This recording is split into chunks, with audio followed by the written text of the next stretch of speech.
Um, well, good morning to the happy few who are here and to the larger invisible audience who I hope are somewhere out there. I'm very grateful for the opportunity to give a valedictory lecture, albeit in this hybrid form. For a while I feared, as others did, that it would be necessary to bid farewell not only to myself, but to the Taylor chair in the absence of an endowment, and that I would be the last Taylor professor. I felt like the last of the Mohicans. Thanks to the generosity of the Dieter Schwarz Foundation, however, I became not only the last Taylor professor, but also the first Schwarz-Taylor professor. So I must express my deep gratitude to the foundation, to Lidl UK for helping to facilitate negotiations, to Karen O'Brien, the head of our humanities division, and her team, who worked hard for 3 years to secure this endowment, and also very warmly to Almut Silberbaum, who as chair of the Modern Languages Faculty Board, played a large and crucial role in these endeavours, and I think a round of applause would be in order.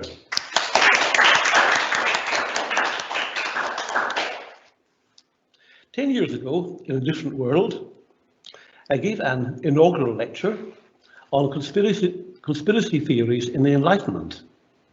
That led indirectly to my being invited to write a book on the Enlightenment, and that has been my main preoccupation in the intervening time.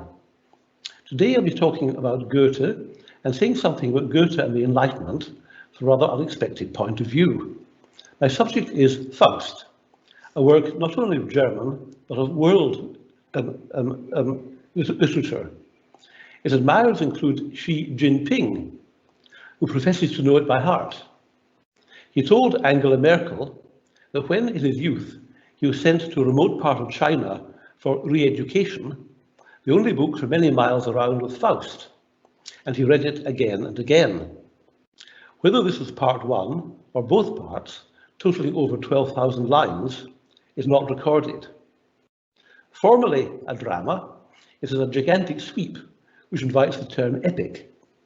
The events are spanned between the prologue in heaven, modelled on the book of Job, and the final scene of part two, Bergschluchten, mountain gorges, in which an earthly setting appears to merge imperceptibly into a heavenly one, and copious though baffling use is made of what Goethe, admiring Baroque paintings in Italy in 1786, called Catholic mythology. In the perspective of world literature, Faust stands between those other cosmic epics, the Divine Comedy and Paradise Lost. While Dante's poem elaborates the worldview of medieval Catholicism, and Milton's that of 17th century Protestantism, with a few heretical touches, Goethe explores and develops the worldview of the Enlightenment. Faust, I would like to say, is the great epic of the Enlightenment. Goethe was fundamentally a man of the Enlightenment, as my predecessor, Jim Reed, has shown many times. And a version of enlightened optimism finds expression in the famous lines spoken by the angels in the final scene.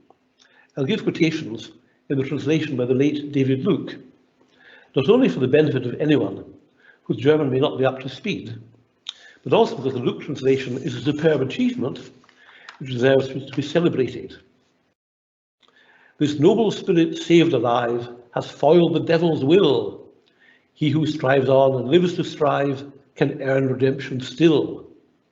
And the question is whether and how Faust has earned redemption. Goethe's ideas about survival after death are tentative and speculative. They're often idiosyncratic, even bizarre. But while we need to understand the intellectual framework of Faust in order to appreciate the poem, we don't need to accept or even like its intellectual apparatus, any more than we need to accept the theological structures supporting the poetry of Dante or Milton. These structures have become dated, but the poems have survived. Shelley, who was expelled from Oxford for atheism, looked forward in 1813 to a future when Christianity would be as obsolete as the belief in Jupiter is now, and, quote, Milton's poem alone will give permanence to the remembrance of its absurdities. In Faust, Goethe addresses the great Enlightenment problem of Theodicy, of justifying, in Milton's words, the ways of God to man. Now, it's notoriously difficult to say what Goethe's religious beliefs may have been. Goethe doesn't affirm doctrines, he works with intuitions, hints, and ambiguities. He wouldn't be pinned down to one religious outlook. He once wrote, "As a poet and artist, I'm a polytheist, but as a student of nature, I'm a pantheist. If I need a god for my personality, as a moral person, that too is provided for."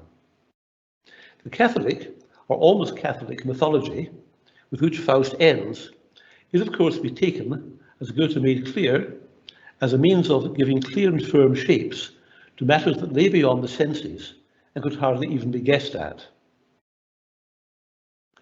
At the core of Theodicy is the problem of evil, and how to reconcile it with the conviction that God or nature is good.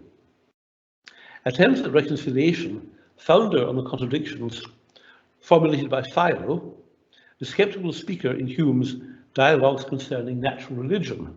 I quote, "Epicurus' old questions are still unanswered. Is he willing to prevent evil but not able? Then is he impotent. Is he able but not willing? Then is he malevolent. Is he both able and willing? Whence then is evil?" Theodicy addresses both physical and moral evil. The justification of physical evil, such as earthquakes, floods, and pandemics, is too huge a topic to address here, and I simply refer people to the forthcoming book by my friend Mara van der Lucht, Dark Matters, Pessimism and the Problem of Suffering, due out from Princeton in the autumn, which I had the good fortune to read in draft. Goethe took a robust view of nature. For him, it comprehended both good and evil. He wrote in 1815, "Nature is an organ on which our Lord plays and the devil blows the bellows."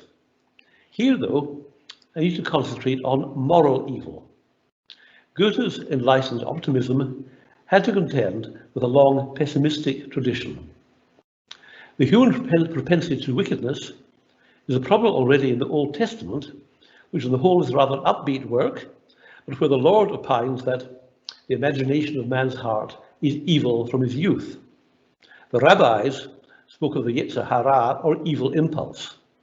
Christianity inherited and elaborated the myth of the fall.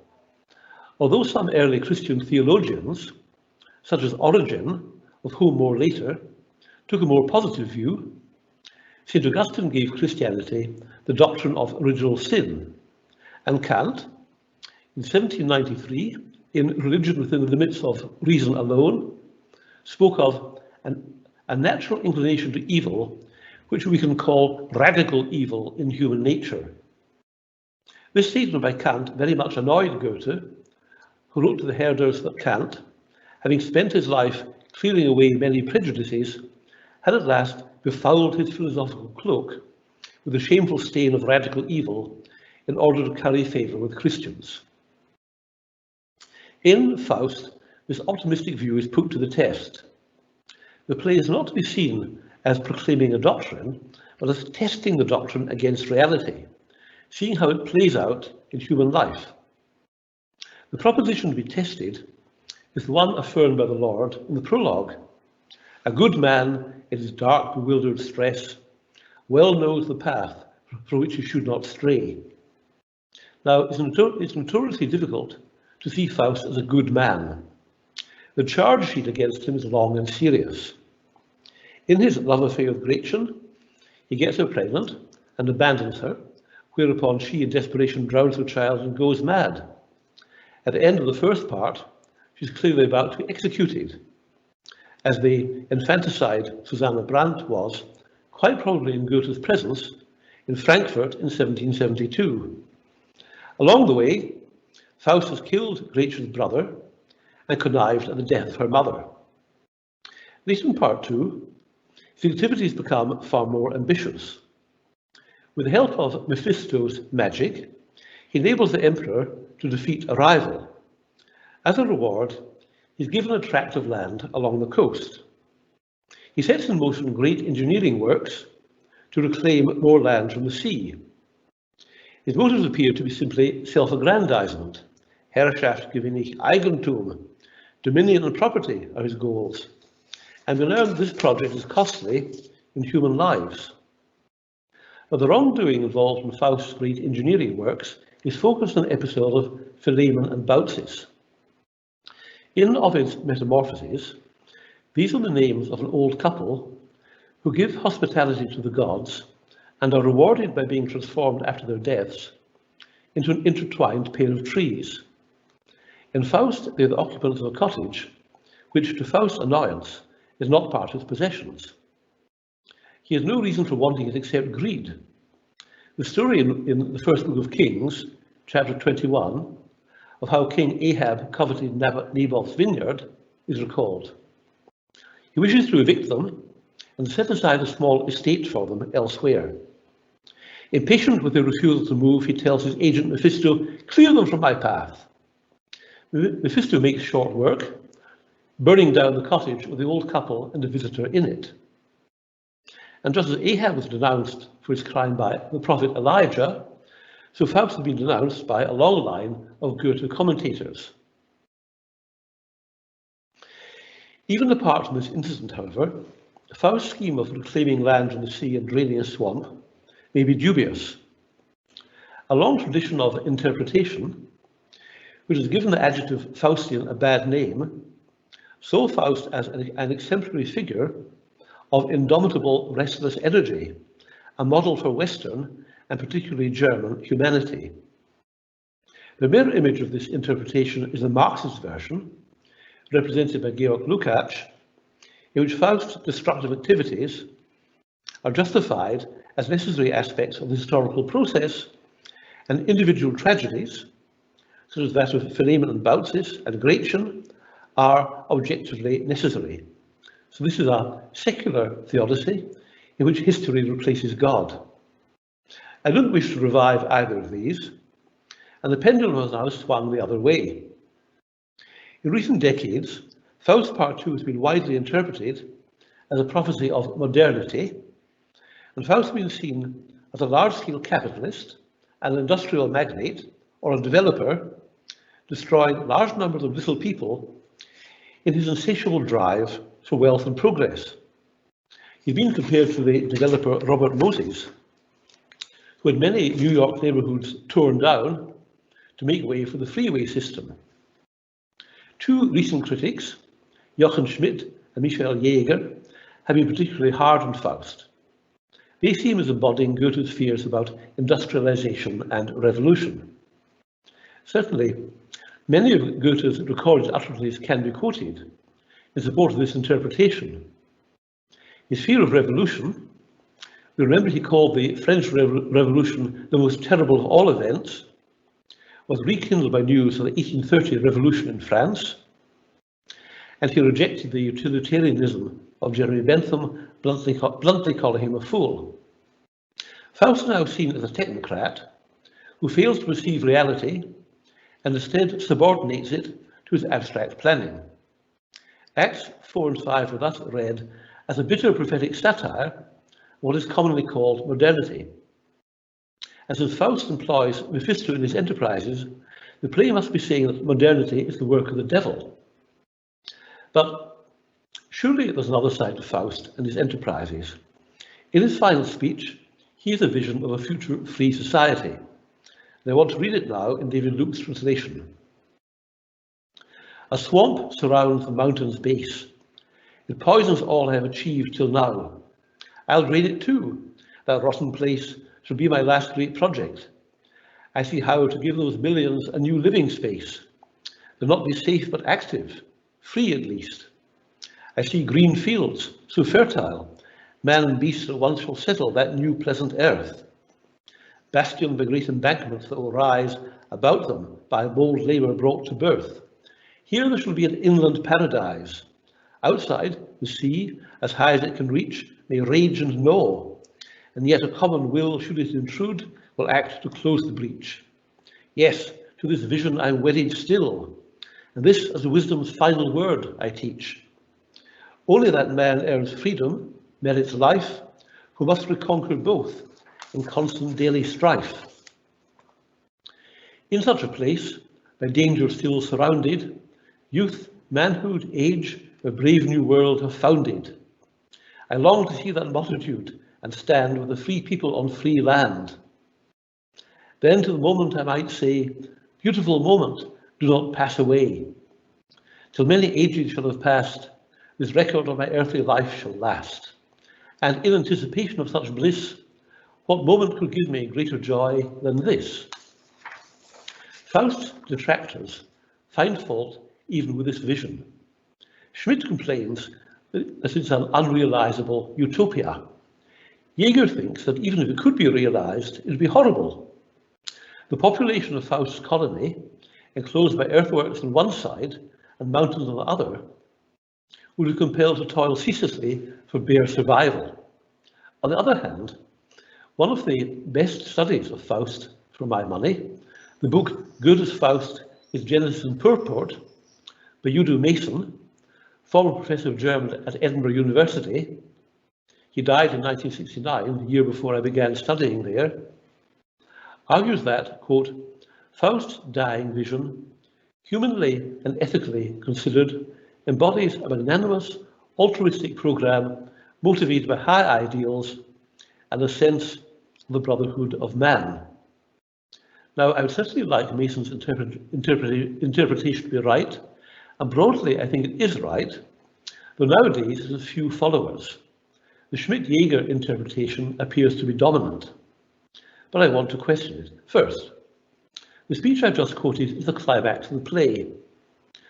I would think that Goethe so planned the play as to culminate in showing Faust to be totally deluded. It's climactic, partly because it forms the fulfillment of the wager Faust made, thousands of lines, and goodness knows how many years ago, challenging Mephisto to show him an experience that make him say to the passing moment, Verweile doch, du bist so schön, beautiful moment, do not pass away. Now, Faust does utter these words, but as it were in reported speech. Zum Augenblicke dürfte ich sagen, verweile doch, du bist so schön. Then to the moment I might say, beautiful moment, do not pass away. But Faust doesn't just say it, but quoted as something he might say, had been called a quibble. But the following lines reveal this as far more than a quibble. Im Vorgefühl von solchem hohen Glück genieße ich jetzt den höchsten Augenblick. And in anticipation of such bliss, what moment could give me greater joy than this? The fulfilled moment, the kairos, has come, but is only fulfilled because it anticipates the future. That distinguishes it from another moment, in Act 3, which has been claimed as really fulfilling the wager. Faust marries Helena in an Arcadian setting, and they say, Nun schaut der Geist nicht vorwärts, nicht zurück, die Gegenwart allein ist unser Glück. No past recalled, no future time to guess, only the present and our happiness. But it would be contrary to Faust's nature to repose in the present without anticipating the future. And so the fulfilled moment he finally experiences partake of the future as well as the present. The Schmidt-Jaeger interpretation, therefore, I want to say, entirely mistakes the artistry of the play, but is vulnerable on other grounds. It doesn't correspond to Faust's numerous statements, to Goethe's numerous statements about his intentions. Unless you believe in the intentional fallacy, which I think in most versions is itself a fallacy, these can't be set aside. Goethe told Eckermann in 1831 that Faust would owe his salvation in part to an ever loftier and purer activity until the end, eine immer höhere und reinere Tätigkeit bis ans Ende. That may well seem a euphemistic description of Faust's engineering works, but nowhere does Goethe say that his hero would fall ever further into tyranny and self-delusion. Moreover, Goethe was not uniformly negative about technology. On the 21st of February 1827, he talked enthusiastically to Eckermann about possible engineering projects, about driving canals through the isthmuses of Panama and Suez, and linking the rivers Danube and Rhine by a canal. He said, "I should love to live long enough to see these great projects completed, and it would probably be worth the effort of hanging on for another 50 years, just to be able to do so." In practice, he's needed more than 50 years. The Suez Canal was opened in 1870, but the Panama Canal only in 1914, and the present Rhine-Main-Danube Canal only in 1992. By the way, I'll be quoting Eckermann quite a lot, and I'm using the forthcoming new translation of Eckermann's Conversation with Goethe by Alan Blunden, due to be published next year in the Penguin Classics, for which I supplied the introduction and notes. Now, to see Goethe in Faust Part 2 as engaging with specific aspects of the modern world can be a productive approach when applied with suitable caution. However, instead of interpreting Faust Part 2 with reference to future capitalists and developers like Robert Moses, I suggest we should think about figures from the past who presented possible models for Faust. One who comes to mind is Napoleon. Goethe's admiration for Napoleon is well known. His audience with Napoleon in Erfurt on the 2nd of October 1808 was one of the great moments of his life. On the 11th of March 1828, Goethe described Napoleon to Eckermann as a superhuman figure. He said, he lived life as a demigod, who strode from battle to battle and from victory to victory. Now, we might wonder if we can trust Eckermann here. This is the conversation, covering some 10 pages, which Eckermann, by his own admission, wrote up 14 years later, on the basis of only 4 words he noted down at the time, namely, productivity, genius, Napoleon, Prussia. But it is supported by other utterances, such as this recorded by Riemer, another Weimar interlocutor, quote, "Extraordinary people like Napoleon are outside morality. They have a similar effect to physical causes like fire and water." Goethe seems untroubled by Napoleon's huge sacrifice of human lives in his battles, by his reversal of much progressive legislation, by his crowning himself emperor. An exceptional person, it seems, can get away with such things. Such a person is a force of nature and should perhaps be dealt with under physical theodicy. That will have to be another story. Napoleon could be seen as the last of the enlightened despots. Goethe was a man of enlightenment almost in this respect, that he expected political reforms to be handed down from above, not won by popular, let alone revolutionary action. The various forms of representative government advocated by Rousseau, Kant, and the American founding fathers were very remote from universal adult suffrage that the word democracy implies today. Hence Voltaire's fascination with Frederick the Great and that of Diderot with Catherine the Great. Enlightened rulers sometimes carried out great programs of land reclamation. David Blackburn has described, in The Conquest of Nature, how successive rulers of Prussia, beginning with the great Elector, drained the Oderbruch and other wetlands, thereby creating new agricultural land. Peter the Great drained a huge area of marshland on the shore of the Gulf of Finland to create a site for his new capital, St. Petersburg. Voltaire, in his history of Peter's antagonist, Charles XII, estimates that the building of St. Petersburg cost 200,000 lives. In the long conversation reconstructed by Eckermann, Goethe gave 3 examples of political genius: Frederick the Great, Napoleon, and Peter the Great. I want to claim, therefore, that the aged Faust is an enlightened despot, modelled particularly on Peter the Great. We may find this rather chilling, but we don't have to like or accept what the play presents us with. We may think anyway that even if the play glorifies autocracy in the person of Faust, it provides a counterbalance in his vision of a free society, in which Mason finds the sense of human solidarity and brotherhood. But we may still ask how a society can be free if brought into being by an autocrat. The American philosopher George Santayana, in discussion of Faust in the book Three Philosophical Poets, said, "After Greece, Faust has a vision of Holland," implying that this was a disappointing come-down. But in Goethe's day, the Netherlands were the preeminent example of a free republic which has successfully fought for its liberty. In the play Egmont, however, which is about Dutch freedom is the freedom to go about one's business untroubled by politics. It's definitely not the freedom to engage in democracy. Egmont and his antagonist Alba agree on this, and so did the aged Goethe, who told Eckermann, "If a man has just enough freedom to live a healthy life and carry on his trade, he has sufficient, and that much anyone can easily have." So the future free society will emphatically not be a modern democracy.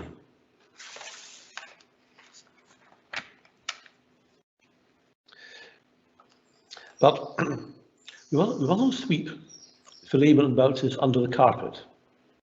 Their fate remains troubling. I don't want to argue in any way that it's justified by the historical process. Nor do I want to exonerate Faust, it is a crime. But I want to suggest a comparison with another poem almost contemporary with Faust Part 2, namely Pushkin's poem The Bronze Horseman, 1833. Here, an ordinary Russian is swept away by a flood, resulting indirectly from Peter the Great's project of building a new capital beside the river Neva. And yet this doesn't invalidate Peter's project. The poem begins with a celebration of the new capital. Paraphrasing the essay on the Bronze Horseman by Edmund Wilson, I want to say that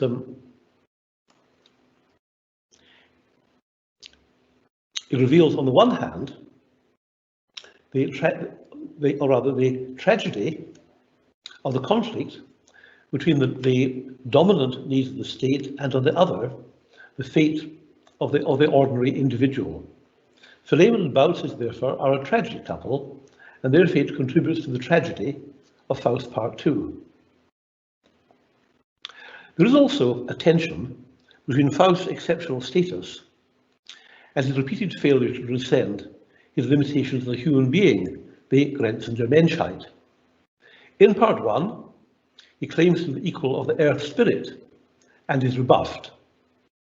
In the first scene of Part 2, he admits the limits of human knowledge. He can't look straight at the sun, but sees its brilliance refracted in the waterfall.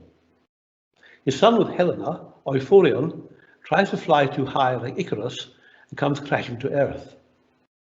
And when the aged and now blind Faust thinks he hears the spades of his workmen, what he hears is in fact spirits, obedient to Mephisto digging his grave.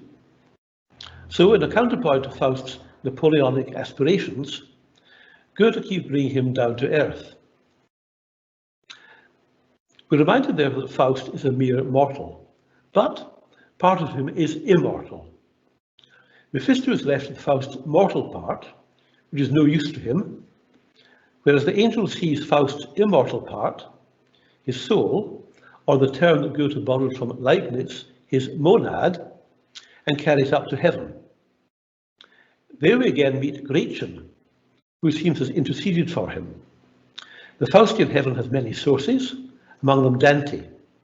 Now Goethe, to the embarrassment of some commentators, was a bit iffy about Dante. In Italy, he had a conversation with a Dante enthusiast, which he reports as follows, quote, I'd never been able to understand how people could take the trouble to read these poems. I thought the Inferno absolutely horrible, the Purgatorio ambiguous, and the Paradiso a bore. Presumably Goethe found the Dante enthusiast a bit irritating and was winding him up. In 1826, however, he read the new translation of Dante by Karl Streckfuss and seems to have been reconciled. The prayers uttered by Dr. Marianus in the final scene says to resemble the invocation of the Virgin by St. Bernard in Canto 32 of the Paradiso. However, the Faustian heaven doesn't exactly correspond to any version of the Christian heaven. The female figure who dominates it isn't quite the Virgin Mary. Just the Lord in the prologue wasn't quite either Jehovah or the Christian God. She is called the Mater Gloriosa, but also a goddess.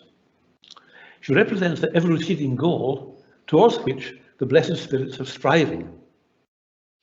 Now, before the 18th century, people imagined heaven in static terms. It was thought that the blessed would spend eternity wrapped in the contemplation of the beatific vision. In the late 18th century, however, various more dynamic conceptions of the afterlife are put forward. Goethe knew at least those published by Lavater and Swedenborg. Accordingly, Goethe's heaven is in motion. The striving that qualified Faust to enter it continues there. And this effort is particularly directed towards purification. One of the versions of eternal life, which has been suggested as a source for Goethe, is the mind-boggling conception put forward by the early theologian Origen, who flourished in the 2nd and 3rd centuries of the Christian era. Origen was a universalist. He thought that everyone would be saved. His theory is known as apokatastasis, universal restitution. Everything and everyone that proceeds from God will ultimately, after innumerable aeons, be again gathered into God. Even the devil will ultimately be saved. A daring idea that leads a subterranean life throughout the Christian centuries. Goethe would have known Origen through the account of him in a very important book he read in his youth, namely Gottfried Arnold's Kirchen- und Ketzer-Geschichte, History of the Church and Heretics. Now, despite the arguments put forward by Albrecht Schöne in the Frankfurt edition of Goethe, it doesn't seem likely that Goethe is quite a universalist. His heaven doesn't seem to be intended for everyone. Goethe once said to Eckermann, "We're not all immortal in the same way."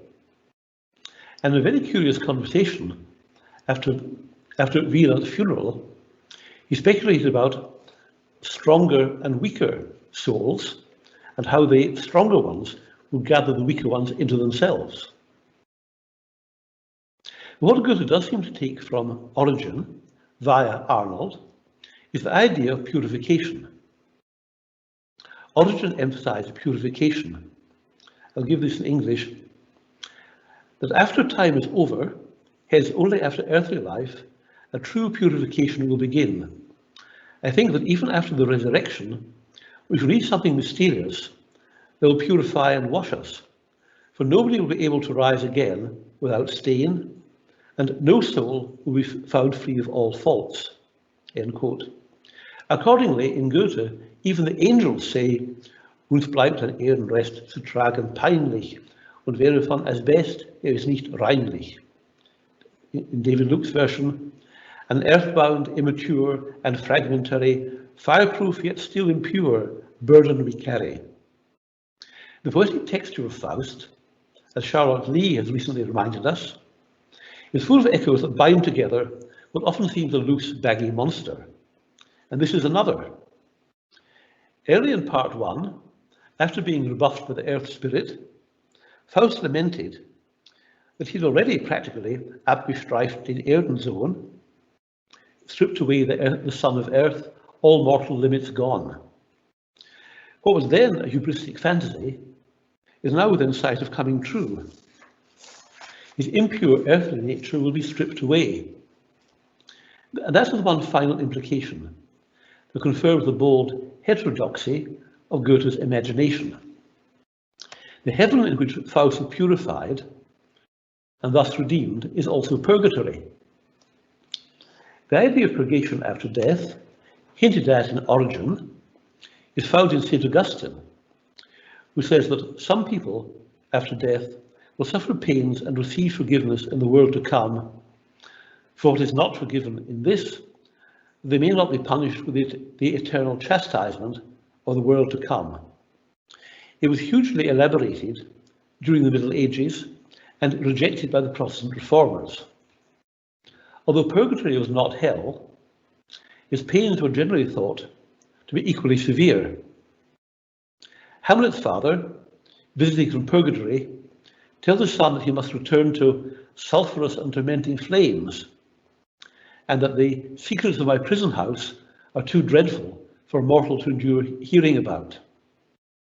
Dante makes the doctrine more palatable by removing purgatory from hell and imagining it as a mountain in the Southern Ocean, diametrically opposite to Jerusalem. The soul suffering in his purgatory do so joyfully because they know they're on the way to salvation.